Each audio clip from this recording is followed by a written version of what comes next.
আসসালামু আলাইকুম কাকা, কেমন আছেন? ওয়ালাইকুম আসসালাম, ভালো আছি গো, ভালো আছো? এই তো আলহামদুলিল্লাহ। কি ধানের চারা তুলেন? রঞ্জিত ধান গো। রঞ্জিত। জালার বয়স কতদিন হয়েছে? 30-35 দিন হবো। জালার বয়স তো বেশি হয়ে গেছে। পানির জন্য। প্রাকৃতিক দুর্যোগ না? হ্যাঁ।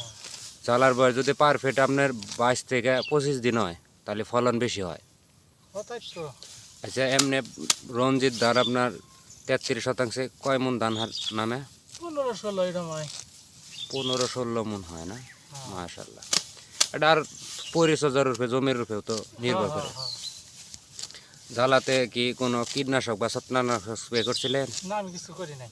এটা জালাতে করা দরকার, কারণ পরবর্তীতে এখন যদি আপনার জালাতে ছত্রাকনাশক আর একটা কীটনাশক স্প্রে করতেন তাহলে আপনার পরবর্তীতে আপনার রোগ ব্যাধি কম আসতো আর কি, বা পোকার আক্রমণ কম হইতো।